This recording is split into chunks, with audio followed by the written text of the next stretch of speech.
2 दिन की गहमा गहमी के बाद एनडीए के उम्मीदवार ओम बिरला लोकसभा अध्यक्ष चुन लिए गए हैं। आज सुबह 11 बजे जैसे ही लोकसभा की कार्यवाही शुरू हुई, प्रधानमंत्री नरेंद्र मोदी ने ओम बिरला को स्पीकर बनाए जाने का प्रस्ताव पेश किया। पीएम मोदी के प्रस्ताव का राजनाथ सिंह, अमित शाह, ललन सिंह, चिराग पासवान, अनुप्रिया पटेल समेत एनडीए के तमाम नेताओं ने समर्थन किया और इसके बाद इंडिया गठबंधन की ओर से के सुरेश के नाम का प्रस्ताव स्पीकर पद के तौर पर पेश किया गया। प्रोटेम स्पीकर बी मेहताब ने स्पीकर चुनाव के लिए ध्वनि मत करवाया, जो ओम बिरला के पक्ष में गया। इसके साथ ही ध्वनि मत से ओम बिरला को स्पीकर चुन लिया गया और ठीक इसके बाद पीएम मोदी, संसदीय कार्य मंत्री किरण रिजिजू और नेता प्रतिपक्ष राहुल गांधी ओम बिरला को स्पीकर की कुर्सी तक यानी कि आसन तक लेकर गए और फिर वहां पर उनको बधाई दी। इसके बाद सदन को संबोधित करते हुए प्रधानमंत्री नरेंद्र मोदी, राहुल गांधी और अखिलेश यादव ने ओम बिरला को शुभकामनाएं दी और उम्मीद जताई कि 18वीं लोकसभा में उनके नेतृत्व में बेहतरीन काम होगा। तो ये आज की सदन की सबसे खूबसूरत तस्वीर रही, जब ध्वनि मत से ओम बिरला को स्पीकर चुन लिया गया। उसके बाद पीएम मोदी और नेता प्रतिपक्ष के तौर पर राहुल गांधी ओम बिरला को स्पीकर के आसन तक लेकर गए।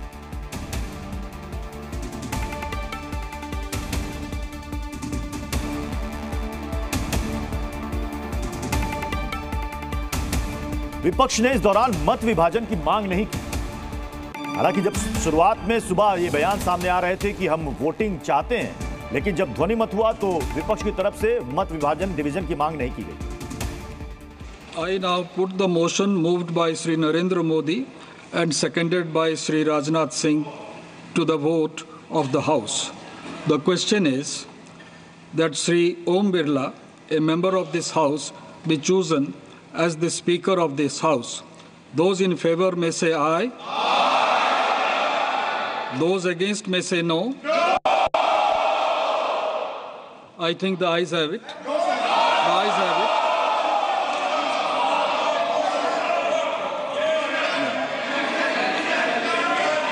The motion is adopted.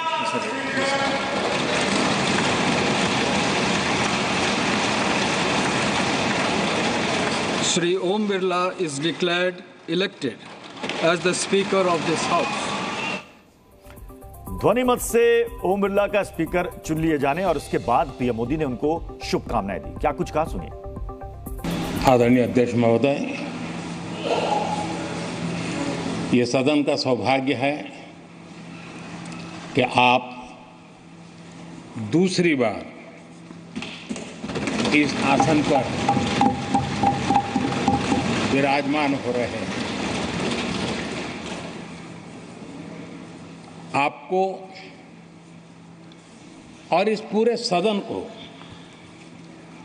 मेरी तरफ से मैं बहुत बहुत बधाई देता हूं।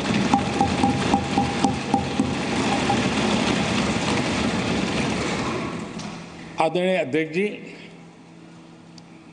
मेरी तरफ से आपको शुभकामनाएं हैं, लेकिन इस पूरे सदन की तरफ से भी आपको अनेक अनेक शुभकामनाएं।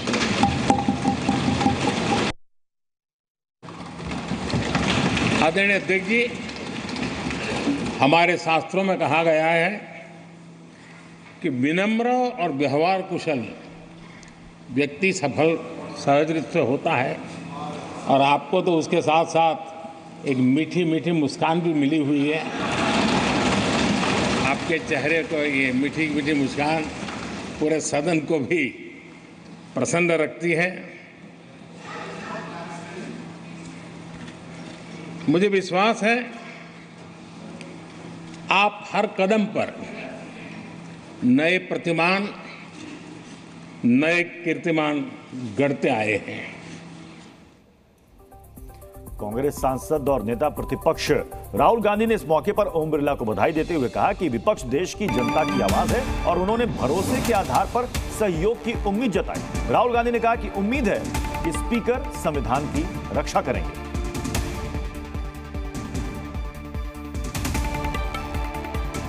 This election has shown that the people of India expect the opposition to defend the Constitution, the Samvidhan of this country. And we are confident that by allowing the opposition to speak, by allowing us to represent the people of India, you will do your duty of defending the Constitution of India. Speaker, sir, I'd like to congratulate you for your successful election. For the second time that you have been elected, I'd like to congratulate you on behalf of the entire opposition, on behalf of the India Alliance.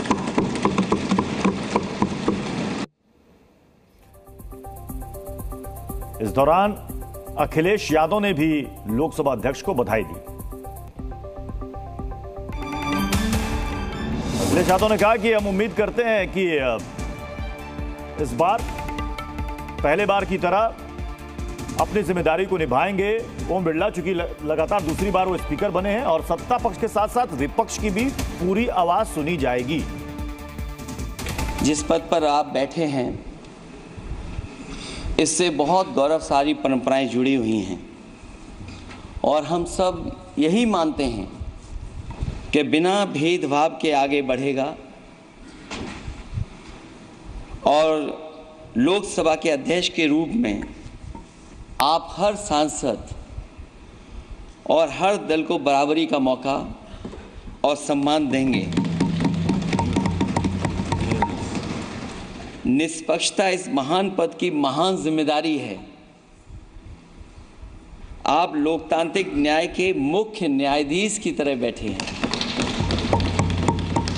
हम सबकी आपसे अपेक्षा है कि किसी भी जनप्रतिनिधि की आवाज़ दबाई न जाए और ना ही निष्कासन जैसी कार्रवाई दोबारा सदन की गरिमा को ठेस पहुंचाएं। आपका अंकुश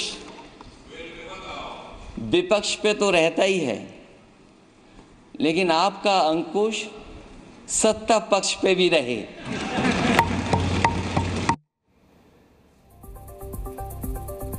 हमारे साथ रविंद्र हमारे सहयोगी इस वक्त जुड़ चुके हैं। रविंद्र, ये बड़ा ही सरप्राइजिंग था कि पहले विपक्ष कह रहा था कि हम वोटिंग के लिए तैयार हैं, लेकिन ध्वनिमत के बाद उन्होंने मत विभाजन की मांग ही नहीं की। ऐसा क्यों?